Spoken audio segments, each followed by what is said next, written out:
flash of orange flames engulfs a twisted metal wreck.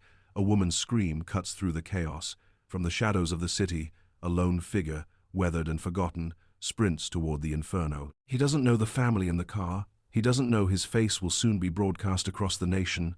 And he certainly doesn't know that this single act of courage is about to unravel his entire existence. He just knows a child is trapped inside.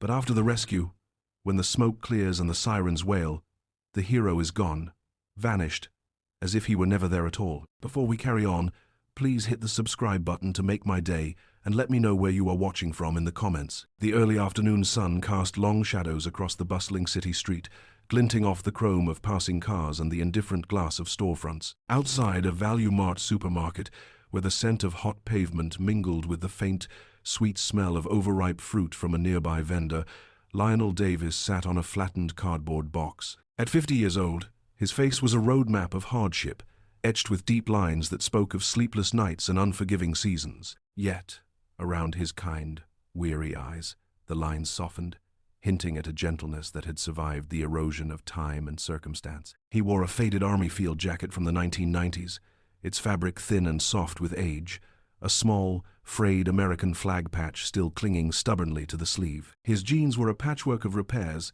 and his scuffed boots had walked more miles than he cared to remember. He wasn't begging, not in the traditional sense. He simply sat, a silent observer of the world, a ghost in the relentless machine of the city. With a practiced, almost military precision, he had arranged his meager belongings beside him, a tattered copy of an old paperback, its spine broken and its pages yellowed, a half-empty water bottle, and a tightly rolled sleeping bag that had been his most constant companion for the better part of a decade. He was a man people looked through, not at. A piece of the urban scenery as unremarkable as a fire hydrant or a discarded newspaper. The thought no longer stung as it once had. He had become accustomed to his own invisibility, finding a strange sort of freedom in it. In this state of being unseen, he was accountable to no one. The days bled into one another, formless and endless, a stark, brutal contrast to the rigid structure and profound purpose of his army days. He could still feel the phantom weight of his rucksack, the comforting heft of his rifle, the easy camaraderie of men who had his back without question. Back then, every day had a mission, every hour a defined task. Now, his only mission was to survive until the sun went down, and then to survive the darkness until it rose again. A brief, hazy memory flickered at the edge of his consciousness, a flash of fire against a desert sky, the percussive sound of shouting, the acrid smell of something burning.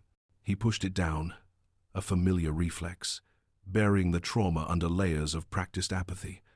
It was the only way to keep moving forward. A sleek, expensive sedan pulled into a parking spot near the entrance. The Hamiltons. Lionel didn't know their name, but he recognized them as part of the river of humanity that flowed past his perch every day. David, the father, was already on his phone, his voice crisp and authoritative as he closed a business deal, pacing a short distance from the car. Sarah, the mother, moved to the back door, her movements graceful and unhurried. She unbuckled their daughter, Lily, from a high-end car seat that probably cost more than Lionel had seen in a year. The little girl, no more than 2, had bright, curious eyes that seemed to take in everything at once. Her laughter was a small, tinkling bell in the cacophony of the city. As Sarah lifted her out, a small, well-loved teddy bear slipped from the child's grasp and fell silently to the pavement. Lily's face crumpled, her lower lip pushing out in the universal prelude to a toddler's tears. Lionel saw it. He shifted his weight, a subtle motion, a half-formed intention to point it out, to catch their eye. But David was still engrossed in his call, and Sarah was busy wiping a smudge of chocolate from Lily's cheek. They didn't notice the bear, and they certainly didn't notice him. Lionel looked away, a familiar resignation settling over him. He was used to being overlooked. The world shattered in a deafening crunch of metal and glass. A speeding utility truck, its driver oblivious to the red light, T-boned the Hamilton sedan with sickening force. The sound was explosive, a violent final punctuation to the ordinary afternoon. The sedan, lifted and spun like a toy, slammed sideways into a thick traffic light pole just yards from where Lionel sat today. For a single, horrifying moment, an unnatural silence fell, the city holding its breath. Then, the chaos erupted. Car alarms blared, a discordant symphony of panic. The first screams from onlookers cut through the air, sharp and terrified. The acrid smell of gasoline and burning rubber filled Lionel's nostrils, a scent that instantly transported him back to that buried memory of fire and loss. David was slumped against the steering wheel, the phone still clutched in his hand, his body unnervingly still. In the passenger seat, Sarah was dazed, a trickle of blood tracing a path from a cut on her forehead through her blonde hair. She blinked, trying to clear her vision, her mind struggling to catch up with the violence that had just torn her world apart. Then, a primal terror seized her. "Lily," she choked out, her voice a raw whisper. She tried to turn, her body screaming in protest, her eyes wild with fear. "Lily." That's when she saw the first licks of flame. They sprouted from the crumpled engine block, small and almost delicate, before growing with a hungry roar, crawling with terrifying speed toward the main cabin of the car. The crowd of onlookers was a study in modern paralysis. Some were frozen in shock, hands covering their mouths. Others, more despicably, had their phones out, their screens held high as they filmed the unfolding tragedy, narrating the horror in breathless tones for a social media audience that wasn't there. For Lionel, the scene was a trigger, a switch flipped in the deepest part of his brain. The years of apathy, the cloak of invisibility he had so carefully wrapped around himself, were burned away in an instant. The chaos wasn't just chaos anymore. It was a battlefield scenario. His training, dormant for a decade, surged to the forefront, sharp and clear. He didn't think, he acted. With a single, fluid motion, he shoved his book and water bottle under the flattened cardboard mat that served as his home. He didn't have time to roll his sleeping bag. He just ran. "Stay back," a man shouted from the sidewalk. "It's going to explode." Another voice screamed. Lionel heard them, but the words were meaningless, distant noise. His focus was singular, absolute, the small pink jacket he could just make out in the back of the mangled car. The back door was jammed, the metal twisted and warped from the impact. He yanked on the handle, his muscles straining, the metal groaning in protest but refusing to yield. Adrenaline coursed through him, hot and sharp. He could hear the child's screams now, thin and terrified, a sound that cut through the roar of the flames and the blare of the alarms. He didn't hesitate. He drew back his leg and kicked at the window with his heavy boot, but the safety glass, designed to protect, now served as a prison wall. It spider-webbed but held firm. Panic, cold and sharp, threatened to pierce his focus. Then he saw it. A heavy tire iron had rolled out from the wreckage of the utility truck, lying on the asphalt like a gift from a desperate god. He snatched it up, its weight feeling solid and real in his hand. He swung it once, twice, smashing it against the rear window until the tempered glass finally gave way, shattering into 1,000 glittering cubes. Without a thought for his own safety, he reached through the jagged opening. Shards of glass sliced into his forearms, but he barely felt it. His hands, clumsy with urgency, fumbled with the complex buckle of the high-end car seat. The plastic was hot to the touch. The child, Lily, was screaming, her small body rigid with terror. He finally found the release button and pressed it hard. The straps sprang loose. He pulled her out, her small frame surprisingly light, just as the flames breached the back seat, consuming the plush upholstery in a whoosh of heat and black smoke. He held the child close, turning her face away from the fire and smoke, shielding her with his own body. For the first time in years, perhaps a decade, he felt a powerful, grounding connection to another human being. The simple weight of her in his arms was a profound anchor, pulling him back from the brink of his own detachment. He could feel her small heart hammering against his chest. He murmured soothing words, phrases he didn't know he remembered, the ghost of a lullaby from a lifelong past. "It's okay, little soldier," he whispered, his voice raspy from disuse. "You're safe now. You're safe." He carried her away from the inferno, his steps sure and steady. He saw Sarah, her face a mask of terror and disbelief, stumbling out of the passenger side of the car. A woman from the crowd, her face pale with shock, had rushed forward, her arms outstretched. Lionel didn't break his stride. He placed the crying, coughing child into the stranger's arms. "Give her to her mother," he commanded, his voice leaving no room for argument. The sirens were screaming now, growing louder with every passing second. Fire trucks and ambulances were moments away. The attention of the crowd, which had been fixed on him, was now shifting, drawn to the spectacle of the approaching first responders and the raw, emotional reunion of mother and child. In that brief, critical moment of collective distraction, Lionel turned.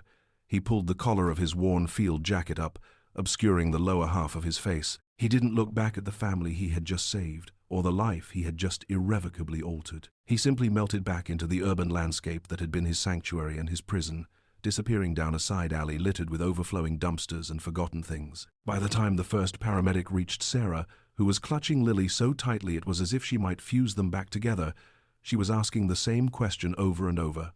"Where is he?" she cried, her eyes scanning the crowd, the street, the sky. The man who saved her, where did he go? No one had an answer.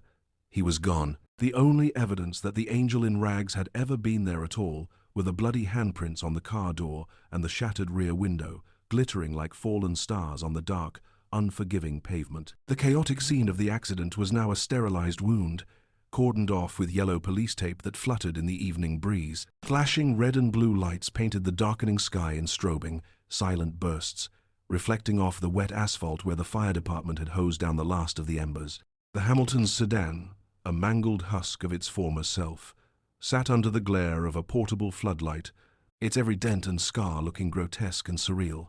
David and Sarah were being treated in the back of an ambulance, the doors wide open. David, his face pale and etched with a pain that had nothing to do with his broken arm, was trying to make sense of the officer's questions. Sarah, wrapped in a coarse blanket, was in shock, her body trembling uncontrollably, but her mind was a laser, fixed on a single, looping question. An officer, a grizzled veteran named Sergeant Jacobs with tired eyes that had seen too many nights like this, took their statement. He was patient, but a deep-seated skepticism colored his tone. He'd seen it before, shock playing tricks on the mind, creating heroes and villains out of thin air. He was just there, Sarah insisted, her voice cracking.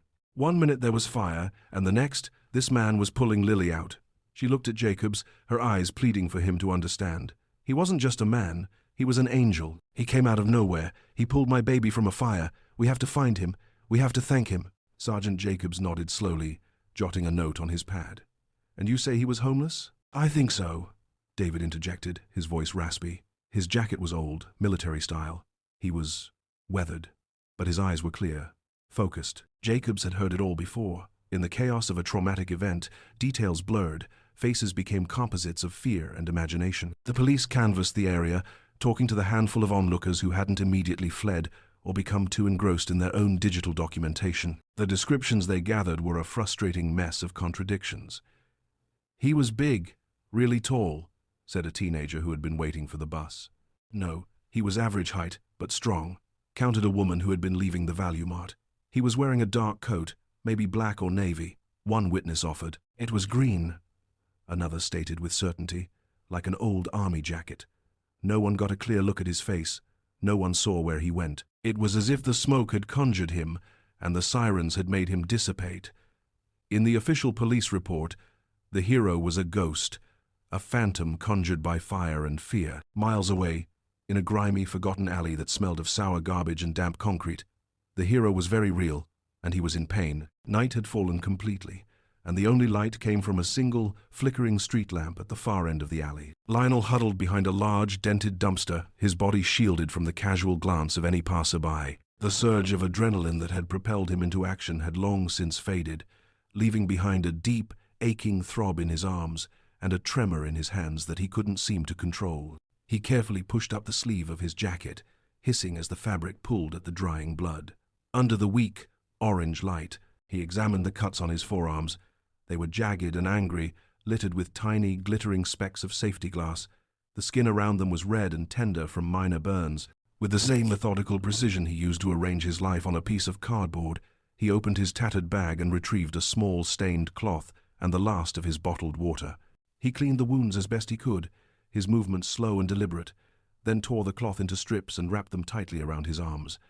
He leaned his head back against the cold brick wall, closing his eyes. But the darkness behind his eyelids offered no peace. All he could see was the fire. All he could hear were the child's screams. The rescue, the act of raw, instinctual courage, had been a key, turning a lock he had spent a decade trying to seal shut. It dredged up memories he had systematically, brutally, tried to bury. Memories of a mission gone wrong in the dusty, sun-scorched landscape of Iraq. The searing heat, the smell of burning fuel, and something else, something sickeningly sweet. The shouting, the confusion, the weight of a friend's body in his arms. A promise he had made, a promise he couldn't keep. He hadn't run from the attention at the crash scene, not really. He had run from the ghosts the fire had awakened. A flicker of something warm, something that might have been pride, sparked in his chest as he thought of the little girl, safe in her mother's arms. But it was quickly extinguished by the familiar, crushing wave of shame and unworthiness that had been the tide of his life for 10 long years. It was better to disappear, he told himself, the thought a bitter comfort. Heroes didn't look like him. Heroes didn't have ghosts like his. In the brightly lit, high-energy newsroom of a local television station, Chloe Vance was hunting for a story. Young, sharp, and fiercely ambitious, Chloe had a sixth sense for the narratives that resonated, the stories that could elevate a simple news broadcast into a shared public experience. She was hungry for a breakout piece, something that would lift her from the weekend anchor desk to a prime-time slot. She was half listening to the police scanner chatter, the monotonous litany of domestic disputes and minor traffic violations, when a phrase caught her ear: unsub male, possibly transient, pulled a child from a vehicle fire, then vanished. While her colleagues were focused on the crash statistics and the traffic delays, Chloe felt a jolt of electricity. This was it. This was the human interest goldmine she had been waiting for. She cornered her editor, a perpetually stressed man named Frank, and pitched him the angle with a passion that was hard to deny. Forget the truck driver, forget the make and model. She argued, the story is the man who wasn't there, the mystery hero. Frank, seeing the fire in her eyes, relented. You've got till the 10 o'clock broadcast. Get me something good, Vance. Chloe didn't need to be told twice. She interviewed witnesses at the scene, but their conflicting accounts led her nowhere. Undeterred, she went to the hospital. Using a combination of charm and journalistic tenacity, she managed to get past the front desk and found Sarah Hamilton in a waiting area, her husband having been admitted for his concussion. Chloe approached her gently, not as a reporter, but as a concerned citizen. She got her quote, a brief, tearful, and incredibly powerful testament to the stranger's bravery. That night, the story aired. Chloe framed it perfectly, her voice filled with a carefully modulated sense of wonder and urgency. The angel of Value Mart, she began, the camera tight on her face. In a city of millions, a hero emerged from the shadows, only to disappear back into them. Tonight, a grateful family and a mystified city are searching for the mystery hero who vanished without a trace. The story, with its potent mix of heroism, mystery, and vulnerability, immediately captured the public's imagination. The next day, the story exploded. The Hamiltons, with the help of a public relations specialist from David's company, set up a press conference outside the hospital. David, his arm in a crisp white sling, stood before a bank of microphones, a man clearly used to being in control but now speaking with an uncharacteristic, raw vulnerability. He described the terrifying helplessness he had felt, trapped in the car, hearing his daughter scream. He spoke of the incredible selfless courage of the stranger who had risked his life for a family he didn't know. "We don't know who you are," David said, his voice thick with emotion, as he looked directly into the cameras, as if he could will his message to the man himself. "Or why you left. But you saved our entire world. We don't want to put you in the spotlight if you don't want it. We just want to look you in the eye and say thank you. Please, if you're out there, if you can hear this, give us that chance." Sarah, standing beside him and holding Lily tightly, tearfully added that her daughter, too young to understand what had happened, had been asking about the fireman who pulled her from the hot car. That single, heartbreaking detail was the spark that lit a wildfire.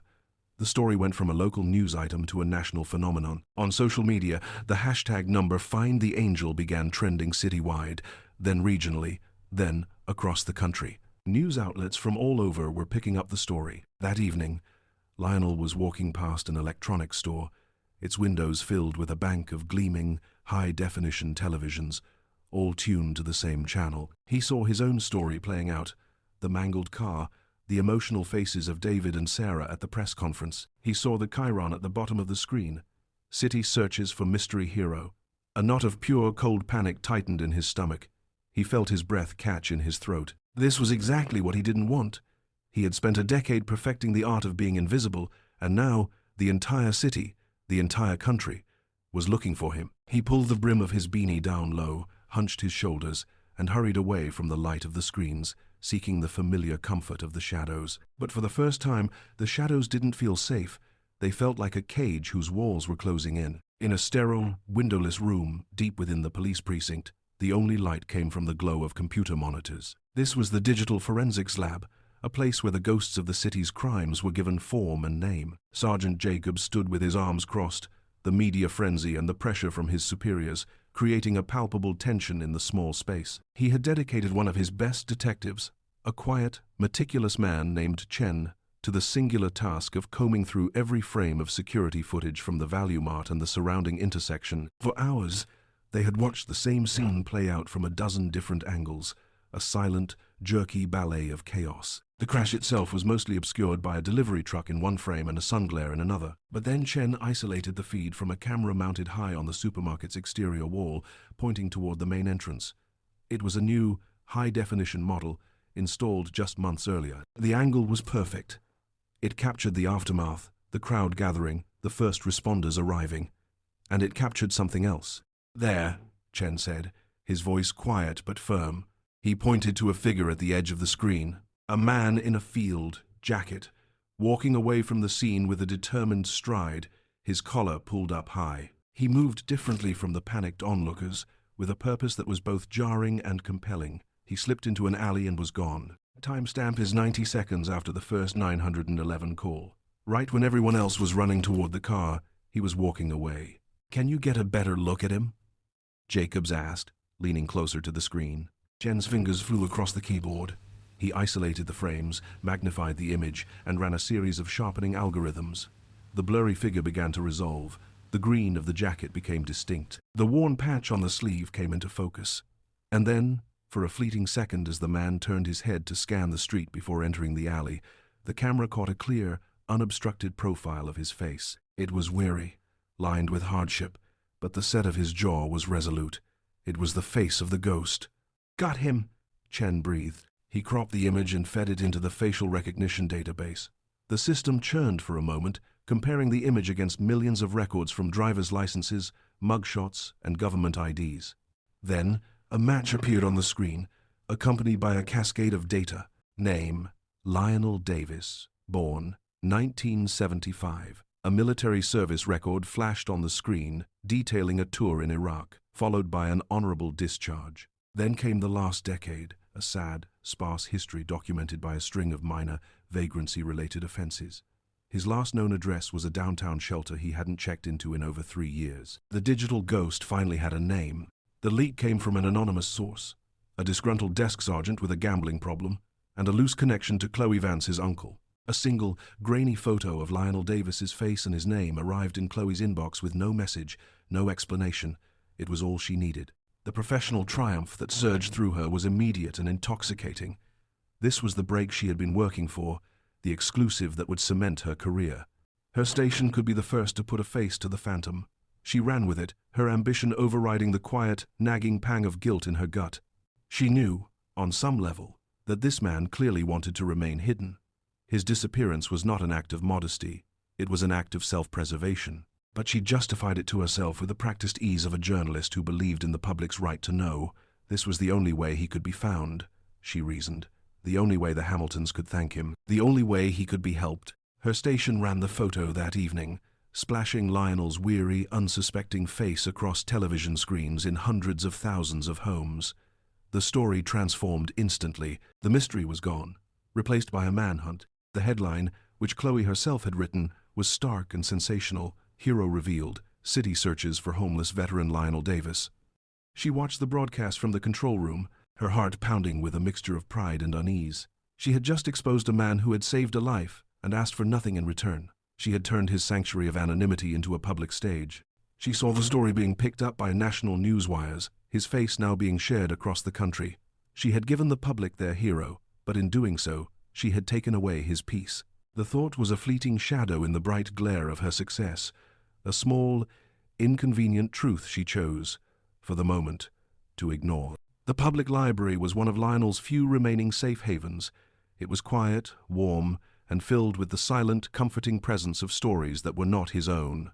He could sit for hours, losing himself in the pages of a book, the world outside fading into a distant hum. He was sitting in his usual spot, a worn armchair in a secluded corner of the periodicals section, when he saw it. A newspaper left on the table across from him had been folded open to the front page, and staring back at him from the cheap newsprint photo was his own face. The image was grainy, a candid shot from a life he no longer recognized, likely his old military ID photo, but it was unmistakably him. Below it, the headline screamed his name.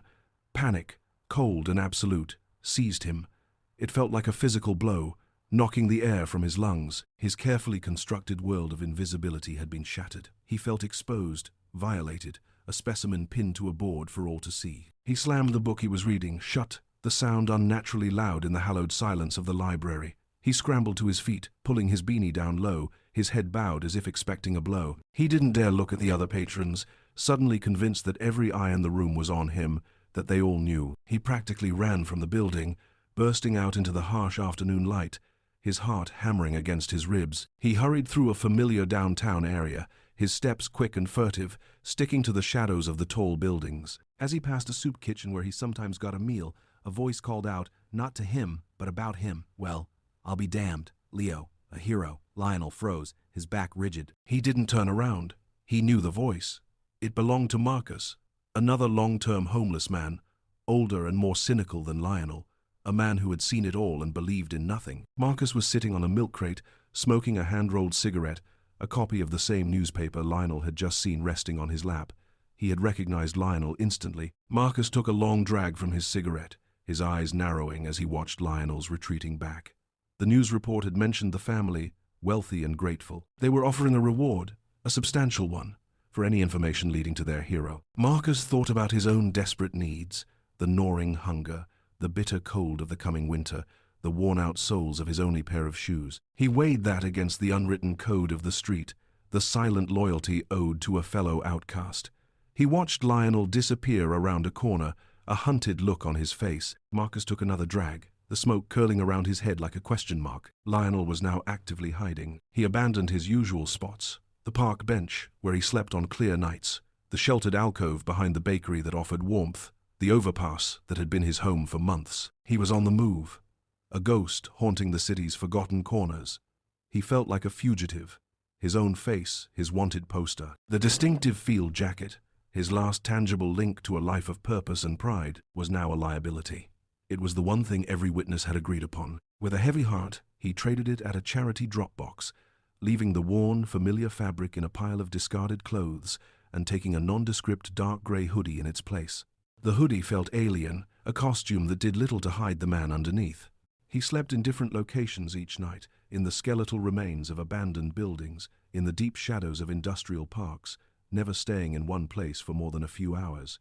His paranoia, a constant low-grade hum in the background of his life, was now amplified by his PTSD into a deafening roar. Every person who glanced at him on the street seemed to hold their gaze a second too long. Every whispered conversation seemed to be about him. The city, once a sprawling landscape where he could be blessedly invisible, now felt like a cage with a million prying eyes. He reflected on the brutal irony of it all. For a decade, he had been a ghost, a man who didn't exist in the eyes of the world. He had craved connection, a moment of purpose, a sign that he still mattered. And now, one single, impulsive act of humanity had made him the most visible man in the city. He felt trapped, caught between a past he could never escape and a future he did not want. The ghosts of Iraq, the friend he couldn't save, had driven him into the shadows. And now, the act of saving a child, an act that should have been a redemption, had thrust him into a spotlight so bright it threatened to burn him alive. He was no longer just running from his memories, he was running from the world itself. Chloe Vance knew the police would fail. Their methods were too conventional, their search patterns too predictable. They would look for Lionel Davis in the places the system had catalogued, the shelters he no longer visited, the soup kitchens where his name was just one on a long list. They were looking for a file, a record, not a man. A man like Lionel, a man who had mastered the art of being invisible, wouldn't be found by officers in patrol cars cruising down main streets. He would be in the city's forgotten footnotes, in the spaces between the lines. So, Chloe started her own investigation, an unconventional one born from a growing sense of responsibility that pricked at her conscience. She traded her reporter's blazer for a simple jacket, her microphone for a thermos of hot coffee, and her sharp, probing questions for a quiet, listening ear. She began to walk the paths Lionel might have walked, descending into the city's underbelly, a world that existed in parallel to her own, unseen and unheard. She visited the underpass encampments, the makeshift communities huddled in the shadows of concrete giants. She didn't come asking for a hero. She came offering sandwiches and a moment of human connection, learning the names and stories of the people who, like Lionel, had been relegated to the margins. She was looking for one man, but in the process, she was discovering a whole community, a resilient, invisible nation with its own laws, loyalties, and language. In a soup kitchen in a rough part of town, where the smell of bleach and boiled potatoes hung heavy in the air, she found Marcus. She recognized him from the brief, grainy footage she'd seen, the man who had watched Lionel hurry away. She sat across from him, not with a notepad, but with 2 cups of steaming coffee. She didn't offer him money. She knew that would be an insult, a transaction. Instead, she offered him her attention. She talked about the Hamiltons, about the little girl who kept asking for the fireman. She talked about the look in the photo of Lionel, a haunted, hunted look that went far beyond simple modesty. "He seems like a man who doesn't want to be found," she said softly, her voice genuine. "I get that. But this family, they're not looking for a hero to put on a pedestal. They're just looking for a man to thank, a man who saved their little girl's life." Marcus watched her over the rim of his cup, his cynical eyes assessing her, searching for the angle, the journalistic trap. He found none. He saw only a young woman who seemed to genuinely care, who had taken the time to see the world through his eyes. His own conscience, which had been nagging him since he'd seen the fear on Lionel's face, finally won out over the temptation of the reward money. He decided to help, but he would do it his way, on his terms. He took a long sip of coffee. "He's an old soldier," Marcus said, his voice a low rumble. The words were cryptic, a test. Soldiers look for high ground, places they can see what's coming, defensible positions. He paused, looking at Chloe to see if she understood. But sometimes, when they're really hurting, they hide in the ruins of old wars. He stood up, his part in the conversation over. As he turned to leave, he added one last piece, a breadcrumb on a long trail. "Check the old shipyards, the industrial district. Nothing's been made there for 30 years. The Hamiltons' luxurious home, once a sanctuary of calm and order, now felt like a gilded cage. The constant ringing of the phone, the polite but persistent police updates that offered no real news, and the intrusive glare of the media attention had frayed their nerves raw. They felt powerless, spectators in the story of their own lives."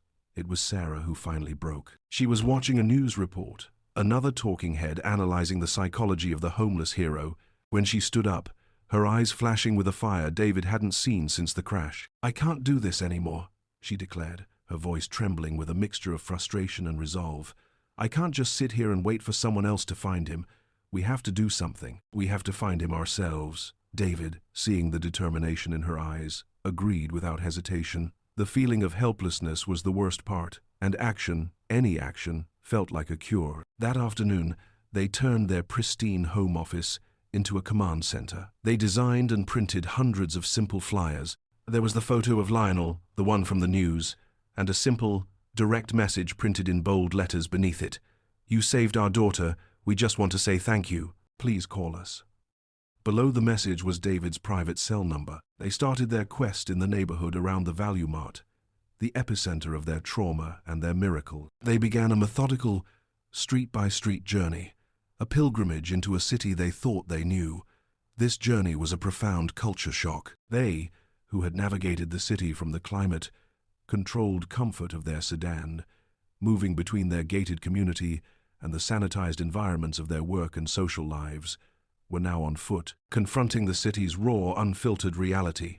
They taped flyers to lampposts and bus shelters. They went into bodegas, laundromats, and cashing places, their expensive clothes marking them as outsiders. They encountered suspicion, their earnest pleas met with blank stares or indifferent shrugs.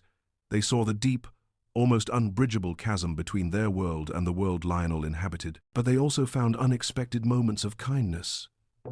A street vendor who gave them a bottle of water and told them he would keep an eye out. A woman working in a thrift store who took a stack of flyers to put in her customers' bags. Each small act of grace was a flicker of light in the overwhelming strangeness of their new reality. Their singular mission was stripping away their old certainties, forcing them to see the people they had previously looked through. They were searching for one man, but they were discovering the shared humanity that connected all the city's disparate worlds. Lionel had found his fortress.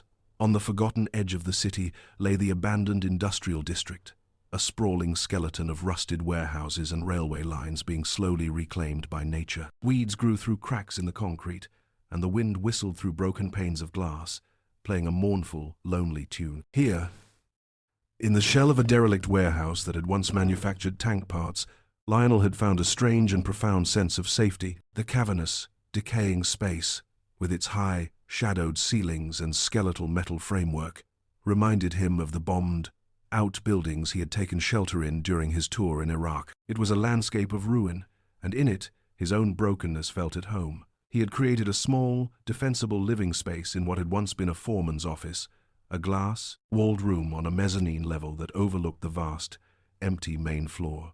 From here, he could see both of the main entrances.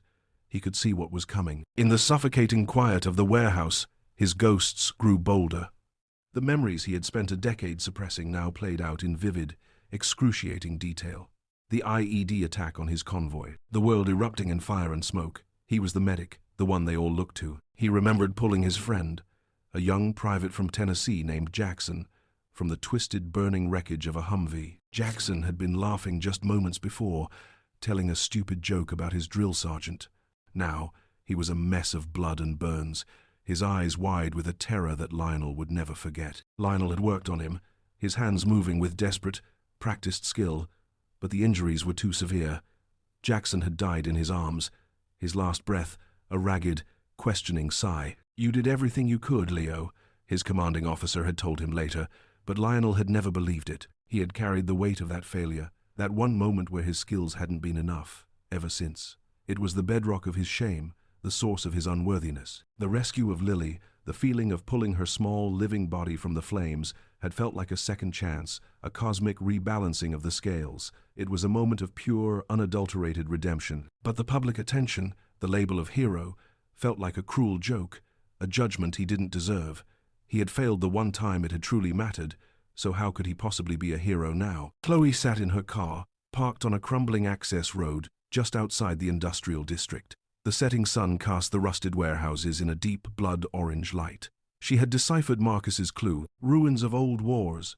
A quick search on her phone had revealed the district's history as a major manufacturing hub for military equipment during the Vietnam and Gulf Wars. It fit. It was the kind of place a haunted soldier might go to feel at home. As she was about to get out of the car, her journalistic instincts telling her to go in, to get the scoop, her phone buzzed. It was a text from a contact, a night watchman at a scrapyard on the edge of the district who had seen her news report. "Saw a guy who looks like your hero sneaking into the old Westinghouse plant a few days ago. Thought you should know." The pieces clicked into place with a satisfying finality. The Westinghouse plant was the largest warehouse in the district, the one directly in front of her. He was in there. This was it. The career. Making exclusive. Right at her fingertips. She could go in there, camera rolling, and be the one to find the angel of value mart. But she hesitated. She thought of the haunted, hunted look in Lionel's photo. She thought of the raw desperation in Sarah Hamilton's voice. She thought of Marcus's words. Not just the clue, but the warning implicit in them. Going in there with cameras, with the police, would be an ambush. It would only make him run again. Maybe for good this time. In that moment, sitting in her car with the biggest story of her life just a few hundred feet away, Chloe Vance made a decision. She chose empathy over ambition. She scrolled through her contacts and found the private number Sarah Hamilton had given her. Her thumb hovered over the call button. She was about to give away her exclusive, to sacrifice her own triumph for the sake of a man she had never met and a family she barely knew. It was the most unprofessional and the most human thing she had ever done. She pressed the button. Chloe's car was an island of modernity in a sea of decay. She sat parked on a crumbling access road, the setting sun casting the skeletal remains of the abandoned industrial district in a deep, blood-orange light. The rusted warehouses looked like sleeping, prehistoric beasts against the bruised purple sky. This was the place Marcus had sent her, the ruins of old wars. A text message from a scrapyard watchman had confirmed it. He had seen a man matching Lionel's description slipping into the old Westinghouse plant a few days ago. The largest of the decaying structures loomed directly in front of her. The biggest story of her career was just a few hundred feet away, waiting to be claimed. She could already picture the headline, the awards, the promotion. But the image of Lionel's haunted face, a face she had plastered across the city, fought with the vision of her own success. She thought of Sarah Hamilton's voice on the phone, not the polished wife of a CEO, but the raw, desperate voice of a mother. Chloe had made her choice. A few minutes later, a sleek, black SUV that looked profoundly out of place turned onto the road, its headlights cutting through the twilight. David and Sarah Hamilton got out, their faces etched with a mixture of hope and trepidation. They looked at Chloe, their eyes full of questions. "He's in there," Chloe said, her voice quiet. Forgoing any preamble.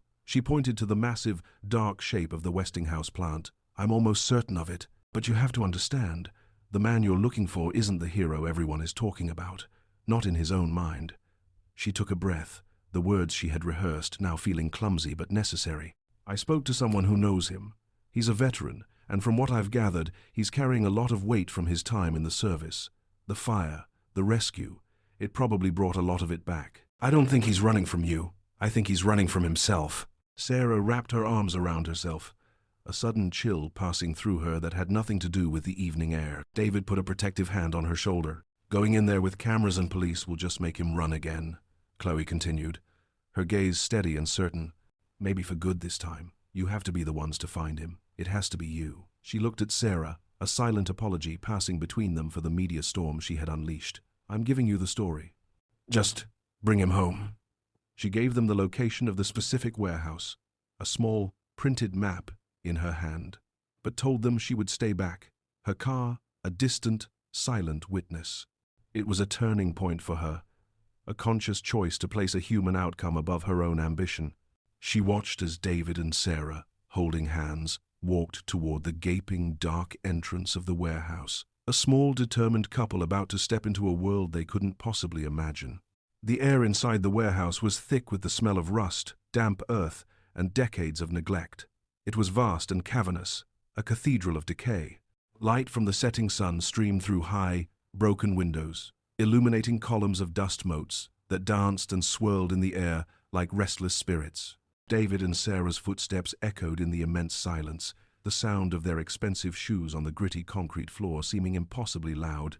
They were so clearly out of their element, their clean, fashionable clothes a stark contrast to the decaying industrial environment. "Lionel," Sarah called out, her voice soft and tentative. "Lionel Davis?" The name echoed back at them, distorted and ghostly. They moved deeper into the gloom, past mountains of forgotten machinery and rusted metal carcasses. Lily, whom they had brought with them on a desperate parental instinct, was not scared. She looked up at the high, shadowed rafters where pigeons cooed and fluttered, her eyes wide with a child's fascination for the new and strange. The dripping of water from the leaky ceiling created a sporadic rhythmic beat, a slow, sad percussion for their search. Then they saw it. Tucked away on a raised concrete platform was a small, meticulously neat living space. A sleeping bag was rolled with military precision. A worn paperback book lay next to it, its pages carefully marked. A single, unopened can of beans sat beside a small, empty water bottle. It was a poignant, heartbreaking glimpse into his life, a life distilled down to its barest essentials. This was not the lair of a dangerous fugitive. It was the Spartan camp of a man with nothing, who still clung to a sense of order. Sarah felt a lump form in her throat. The abstract idea of the homeless hero suddenly became painfully real. This was his home. This was his fortress. From his perch in the glass-walled office above, Lionel watched them. His heart was a frantic drum against his ribs. His first instinct, raw and primal, was to run. He scanned the far walls of the warehouse, his eyes searching for another exit, a broken window, a rusted-out door he could slip through. He saw them find his small camp, saw the woman, Sarah, bring a hand to her mouth. He saw the look on their faces, not disgust, but a kind of sad understanding. And he saw that they were alone. There were no police, no cameras, just the man, the woman, and the child he had pulled from the fire. His body was coiled, ready to flee, to find another shadow in another forgotten corner of the city. But then, the little girl, Lily, wriggled out of Sarah's arms. She toddled a few unsteady steps away from her parents, her small head tilted back as she took in the vastness of the space. Her gaze traveled up the steel beams, past the flock of pigeons, and settled on the dark, glass-walled office where Lionel was hidden in the shadows. He froze, convinced she could see him, that her innocent eyes could pierce the gloom and his own carefully constructed defenses. She didn't see him, not really. But she pointed a chubby finger straight up toward the office. And then she spoke, her voice not a shout, but a single, clear word that cut through the silence of the warehouse and the roaring panic in Lionel's head. "Up." The sound broke through his fear, his shame, his decade of running. It wasn't a mob calling for him. It wasn't the police demanding his surrender. It was the voice of the little girl he had saved.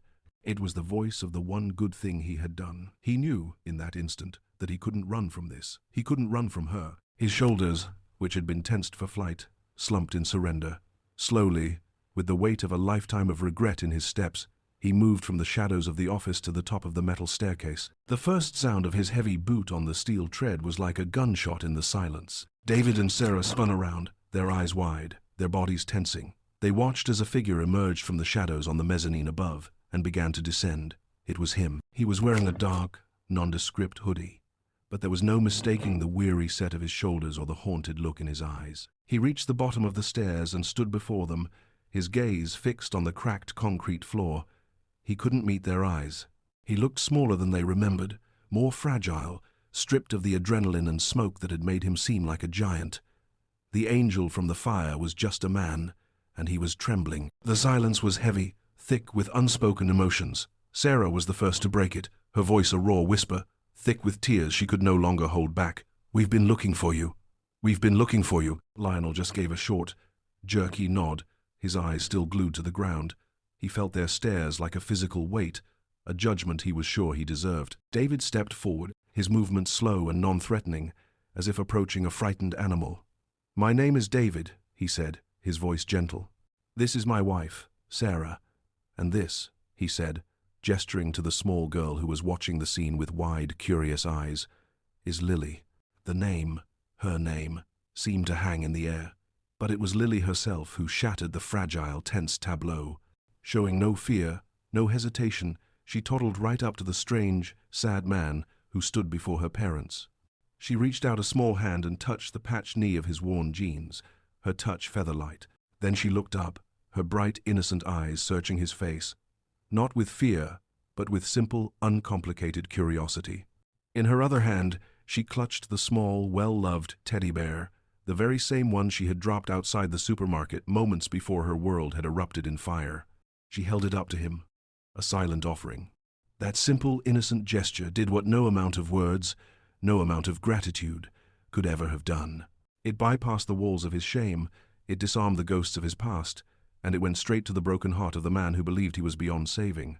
Lionel looked from the offered bear to the child's trusting face, and for the first time, he saw not a reminder of his failure with Jackson, not a symbol of a debt he could never repay, but a simple, profound symbol of a moment where he had succeeded. A single tear broke free, tracing a clean path through the grime on his cheek. His defenses, so carefully maintained for 10 long years, crumbled into dust. Slowly, his knees bending as if under a great weight, he knelt down onto the cold, hard floor until he was at her level, and finally, he met her gaze. Sarah began to cry, not with loud, racking sobs, but with a soft, silent weeping. Tears of profound relief and overwhelming gratitude streaming down her face, carving clean paths through the dust on her cheeks. "Thank you," she whispered, the two simple words carrying the entire weight of days filled with fear and a desperate, aching search. "That's all we wanted to say. You saved her. You saved all of us." David, his own eyes glistening with unshed tears, stepped forward and placed a firm, steady hand on Lionel's shoulder. The touch was not possessive or pitying. It was a simple, human gesture of solidarity, a bridge across the vast chasm that separated their worlds. "We owe you a debt we can never repay," David said, his voice thick with an emotion he rarely allowed himself to show, "but we'd like to try." Lionel finally lifted his head, his gaze shifting from the child's innocent face to the two adults who stood before him like penitents. He shook his head, a small defeated gesture born from a decade of ingrained unworthiness. "I'm no hero," he said, his voice rough and cracked, as if the words themselves were foreign objects in his mouth, painful to form. "I was just there." He struggled, trying to find the right language to explain the unexplainable, the pure, animal instinct that had driven him toward the fire and the deep, corrosive shame that had then driven him away from the aftermath. "I didn't want all this," he said, gesturing vaguely with one hand at the world outside the warehouse, the world of news cameras and sensational headlines and trending hashtags. "The attention, all of it. I had to run." "We know," David said softly, and the quiet, immediate understanding in his voice was so unexpected it startled Lionel. "The reporter, Chloe, she helped us understand. She told us you were a soldier." The word hung in the air, and for the first time in a very long time, Lionel felt it not as a brand of his greatest failure, but as a simple, unassailable statement of fact. "You don't have to be a hero for us," David continued, his grip on Lionel's shoulder gentle yet firm, a grounding pressure. "Just be the man who saved our daughter, and let us help you, please." David took a steadying breath, launching into the offer he had rehearsed in his mind 100 times on the drive over, terrified it would come out wrong, that it would sound like charity, like a transaction that would cheapen the miracle Lionel had performed. "We live on a property just outside the city," he began, his tone careful and deliberate, as if laying out a delicate blueprint. "It has a few acres of land, gardens, a lot of old trees. It's a lot to maintain, more than we can handle ourselves. We also have a small groundskeeper's cottage on the property. It's been empty for a while now. We need someone to look after the place." He paused, letting the words sink into the heavy silence of the warehouse. "It comes with a salary, a real one. The cottage would be yours. It's quiet there, very private. No one would bother you." Lionel stared at him, stunned into absolute silence. His mind, which had been a whirlwind of panic and fear just moments before, was now a complete, echoing blank. The words, cottage, salary, yours, ricocheted in the empty space. They were concepts from another language, another life he had lived a lifetime ago. He tried to process them, but they dissolved like smoke before he could grasp their meaning. He had been offered things on the street before, countless times. A crumpled dollar bill, a half-eaten sandwich, a referral to a crowded, dangerous shelter, a bed for a single, cold night. These were offerings of pity, temporary patches on the gaping wound of his existence, gestures that only served to highlight what he lacked. He had never, in 10 years of being invisible, been offered a home, a job, a purpose. He looked from the hopeful, earnest face of David to the tear-streaked, pleading eyes of Sarah. He pictured the cottage they described in his mind's eye, a place with solid walls and a real roof, and a door that locked from the inside. A place to finally stop running. The offer wasn't just a roof over his head. It was an anchor, a chance to stop drifting in the endless, unforgiving sea of his past. It was a place to be still. He was still reeling, his mind unable to compute the sheer magnitude of the offer, when Lily, who had been watching him with her solemn, curious eyes, made her move. She shuffled closer, right up until her small sneakers were touching his knees as he knelt on the floor. She took the teddy bear, the one he had just been offered, and with a small grunt of childish effort, tried to stuff it into the front pocket of his thin, grey hoodie. The pocket was too small, and the bear's fuzzy head just poked out, its button eyes seeming to stare right at him. She seemed satisfied with her work. She patted the bear's head once, a gesture of finality, then looked up at Lionel and gave him a small, shy smile that lit up her entire face.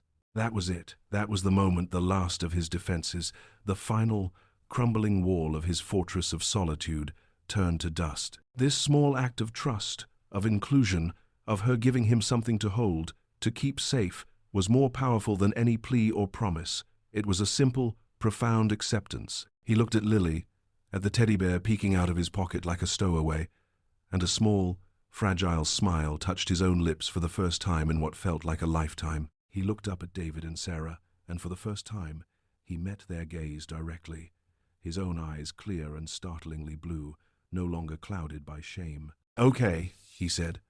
The single word was quiet, almost a whisper, but it filled the vast, echoing space of the warehouse. It was filled with a decade of pain, a lifetime of regret, and a tiny, terrifying, brilliant flicker of hope.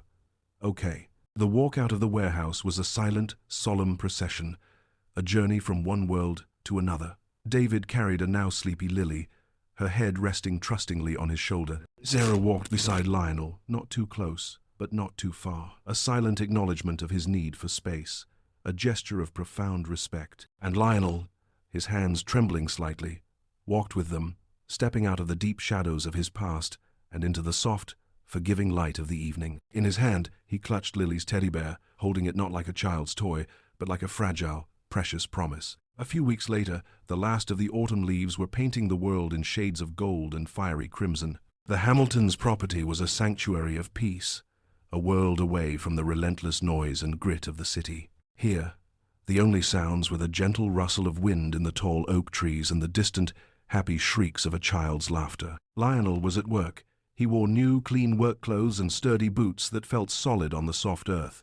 The gaunt, hunted look on his face had been replaced by a quiet, steady focus. He was thinner, but the tension that had held his body rigid for years was gone. smoothed away by honest physical labor and long, peaceful nights of sleep. He was meticulously tending to a sprawling garden bed that bordered a stone patio, his hands, now clean and calloused from work, pulling weeds with a focused, steady rhythm. Each weed pulled was a small victory, a tiny piece of chaos brought into order. The simple, repetitive task grounded him in a way he hadn't felt since he wore a uniform. The rich smell of the soil, the warmth of the sun on his back, the solid weight of the tools in his hands, it was a reality that pushed the ghosts back into the shadows. This connection to the earth was a balm for his restless soul. Sarah came out of the main house, carrying a tall glass of lemonade, beads of condensation trickling down its side. She set it down on a small stone bench near where he was working. Their interactions had found a comfortable, respectful rhythm in the intervening weeks. There was no awkwardness, no sense of debt or charity, just a quiet, shared understanding that ran deeper than words. "Lily has started calling you Mr. Leo," she said, a warm smile in her voice. "She asks for you every morning when she wakes up." Lionel just nodded, a hint of his own smile touching his lips as he continued to methodically clear the garden bed. "You know," Sarah said, her tone becoming more serious as she looked out across the sprawling lawn, toward the small, neat cottage with a curl of smoke rising from its chimney, Lionel's home. "The media, they called you the angel in rags. I never liked that." She turned her gaze back to him, her expression soft and utterly sincere. "Angels are supposed to be ethereal, otherworldly. They fly away." She paused, letting him absorb her words. "I'm glad you stayed." Lionel stopped his work. He looked at the glass of lemonade, at the beautiful, sprawling house that looked like something from a magazine, and then at this kind woman who had looked past the rags to see the man. He didn't say anything, he just gave a small, slow nod of acknowledgement, a gesture that conveyed more gratitude than 1,000 words ever could. He picked up his trowel and went back to his work, a man content in his purpose, in his place. The story concludes with a long, quiet shot, the camera pulling back slowly. It is late afternoon, and the golden hour light filters through the trees, casting long, soft shadows on the lawn. Lionel is pruning rose bushes, his movements precise and careful, his attention wholly focused on the delicate, thorny task. Nearby, Lily is playing in a large pile of autumn leaves her father had raked for her, her laughter a bright, clean sound in the quiet, peaceful air. She giggles, runs over to Lionel, and holds up a single, brightly colored maple leaf for his inspection. He stops his work, carefully setting his shears down on the grass. He takes the leaf from her small hand, its stem surprisingly delicate. He examines it with the same gentle, focused care he gives to the plants, turning it over and over as she babbles happily about the red and the yellow. He sees the intricate network of veins, the crisp, serrated edges, a small, perfect piece of a world that was slowly, carefully becoming his. He is no longer a ghost in the machine of the city. He is no longer a fugitive running from his past. He is simply a man in a garden, a quiet guardian, finding his own fragile peace one day, one leaf, one rose at a time. The angel in rags didn't need heaven. He just needed a place to call home. Fade to black. Text on screen. Lionel Davis found his peace. Thousands of veterans like him are still searching for theirs.